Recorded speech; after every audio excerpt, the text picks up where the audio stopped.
लाडकी बहीण योजना या योजनेच्या द्वारे प्रति महिना 1500 रुपये मिळतात, सर्वांना माहीत आहे।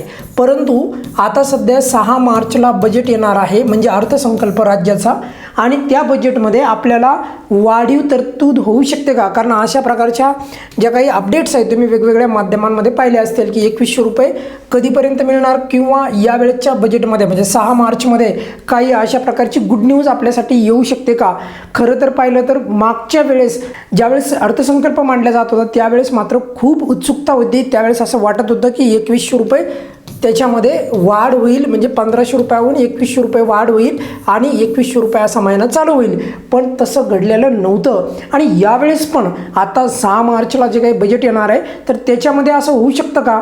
आणि जर त्याचं उत्तर नाही असं असेल तर मग कधीपर्यंत होईल, अगदी कमी शब्दामध्ये तुम्हाला माहिती सांगणार आहे। परंतु जे 6 मार्च रोजी जे बजेट येणार आहे तर त्याच्यामध्ये चित्र तर स्पष्ट होणारच आहे, पण त्याच्या अगोदरच सांगून ठेवतो आहे 2100 रुपयाची कोणत्याही प्रकारची वाढ होणार नाही। बघा, आज धुलीवंदन आहे आणि आज आहे 3 मार्च। 3 मार्च म्हणल्याच्या नंतर सर्वांना माहीत आहे की आज जे आहे धुलीवंदन, आणि या धुलीवंदनाच्या निमित्त तुम्हाला व तुमच्या परिवारातील प्रत्येक सदस्याला खूप खूप शुभेच्छा। येऊयात आपल्या मुख्य मुद्द्याकडे, आणि आपला तो मुद्दा होता तो म्हणजे 6 मार्च रोजी आता 1-2 दिवसामध्ये जे बजेट मांडलं जाणार आहे तर त्यावेळेसच्या बजेटमध्ये निधी संदर्भात आपल्याला काही वाढीव त्याच्यामध्ये तरतूद होऊ शकते का? आणि आपल्याला एकंदरीत 2100 रुपये लाभ हा मिळू शकतो का? तर त्याचं उत्तर अगदी स्पष्ट आहे, वाढीव म्हणजे 1500चे 2100 रुपये होण्याची कोणतीही शक्यता नाही, आणि बजेटमध्ये बी तशा प्रकारची कोणत्याही प्रकारची हालचाल सध्या होताना दिसत नाही। त्यामुळे या व्हिडिओच्या माध्यमातून तुम्हाला अगदी स्पष्टपणे सांगतो आहे की 2100 रुपये जो वाढ आहे तर ती सरकारने केली नाही। माझ्या मते 2100 रुपये नसते जमली तर किमान 1500 ऐवजी 300, 400 रुपयांनी जरी वाढीत नेला असता हळूहळू हप्ता तरी देखील बरं झालं असतं, पण तसंही होताना दिसत नाही। आणि त्यामुळे एकंदरीत तर मी तुम्हाला अगदी स्पष्ट सांगितलं आहे माझं उत्तर काय, 2100 रुपये कोणत्याही प्रकारे 6 मार्च रोजी किंवा बजेटमध्ये यावेळेस वाढ होणार नाही। मग आता काही लाडक्या बहिणींना असं वाटत असेल की असं का, तर याच्या मागचं एक कारण पण आहे, सांगतो बघा।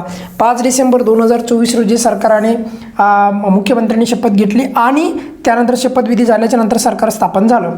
परंतु आपण जर एकंदरीत विचार पाहिला तर त्यावेळेसपासून म्हणजे डिसेंबरच्या महिन्यामध्ये म्हणजे जवळपास जानेवारी उजडला होता, कोणता जानेवारी 2025, परंतु 25च्या नंतर, कारण सरकार हे 5 वर्ष चालत असतं, तर त्यामुळे बघा हे सरकार जवळपास 2029 पर्यंत याच्यामध्ये राहणार म्हणजे सत्तेवर, आणि जोपर्यंत लक्षात ठेवा शेवटच्या वर्षाचे काही 1-1.5 वर्ष बाकी राहत नाही तोपर्यंत माझ्या मते तरी मला तरी असं वाटतं आहे की 2100 रुपयाची कोणत्याही प्रकारची हालचाल होताना दिसणार नाही किंवा तसं काही अपडेट येणार नाहीत।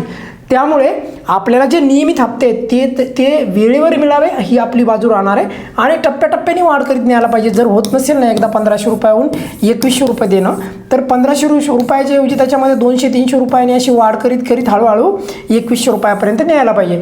पण 2027च्या नंतरच म्हणजे जवळपास 2028 या वर्षालाच किंवा 27 संपल्याच्या नंतर जे 28 लागेल तिथे आपल्याला काही अशा प्रकारची गुड न्यूज येऊ शकते की 2100 रुपयाच्या संदर्भात, पण तोपर्यंत तरी माझ्या मते कोणत्याही प्रकारची अपडेट येणार नाही। त्यामुळे अफवांवर कोणीही लक्ष देऊ नये। आणि या व्हिडिओच्या माध्यमातून तुम्हाला अगदी क्लिअर कट समजलं असेल की सध्या 2100 रुपये मिळण्याची कोणतीही शक्यता नाही, कोणत्याही प्रकारची तशी तरतूद पण होण्याची शक्यता नाही, आणि यासाठी आपल्याला तब्बल 2027च्या नंतर म्हणजे 28च उजळेल, त्यानंतर आपल्याला 1500 ऐवजी 2100 रुपये लाभ मिळण्याच्या अपडेट येतील आणि तशा प्रकारचे निर्णय पण झालेले दिसतील। परंतु तुर्तास तरी कोणत्याही प्रकारची अशी हालचाल नाही। या व्हिडिओमध्ये आपण इथेच थांबूयात। काही अडचण असेल या व्यतिरिक्त पण तर व्हिडिओच्या खाली कमेंट्समध्ये विचारू शकता। धन्यवाद।